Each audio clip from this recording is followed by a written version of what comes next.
அந்த கையில் கொடுத்தாங்க. கையில் கொடுங்க, நான் பேசுகிறத நான் ஆன்சர் எழுதுறேன். அந்த கொஸ்டின் எதுக்கு திருப்பி வெள்ளை பேப்பரில் எழுத சொல்கிறீங்க? மேடம் என் டைம் வேஸ்ட்டு, உங்கள் டைமும் வேஸ்ட்டு தானே மேடம். இது ஹாரஸ்மெண்ட் மேடம். இது நீங்கள் பண்ணுறது ஹாரஸ்மெண்ட். சம்மன் கொடுத்தீங்க, ஆன்சர் பண்ணோம். நீங்கள் இந்த கேஸுக்கு சம்மந்தம் இல்லாத கொஸ்டின்ஸை மட்டும்தான் கேட்டுருக்கீங்க. கொஸ்டினை ஆன்சர் திருப்பி எழுதுன்னு சொல்கிறது ஹாரஸ்மெண்ட்டாக தெரியல உங்களுக்கு? டைம் வேஸ்ட் பண்ணணும் அப்படின்றதுக்காகவே பண்ணுற மாதிரி இருக்கு மேடம். மேடம் நான் 1.5 மணி நேரம் இருந்தாங்க. 1.5 மணி நேரம் இந்த கேஸை பற்றி ஒரு கேள்வி கேட்டீங்களா? சொல்லுங்கள், ஒரே ஒரு கேள்வி. நடுவில் அஃபென்ஸை பற்றி கேட்டிங்களா?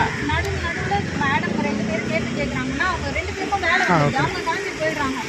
10 சாயங்காலம் 6 மணி வரைக்கும் உட்கார வைக்கலாம்னு நினைக்கிறீங்க? நாங்கள் சேனல் நடத்துறதா இல்லையா? நீங்கள் வேலை இல்லாமல் இருக்கலாம் மேடம், எங்களுக்கு வேலை இருக்குது. இன்ஸ்பெக்டர் சொல்லுங்கள், திருப்பி சம்மன் கொடுங்க மேடம். வி ஸ்பெண்ட் 90 மினிட்ஸ், அவ்வளோதான்.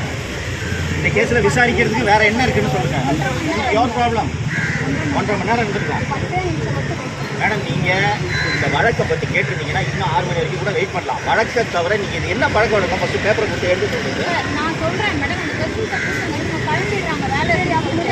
நான் என்ன மேடம், நான் கொஸ்டின் எழுதிடுறேன் மேடம். அந்த பேப்பருக்கு நான் எழுதி ஆன்சர் எழுதுறேன்றேன்.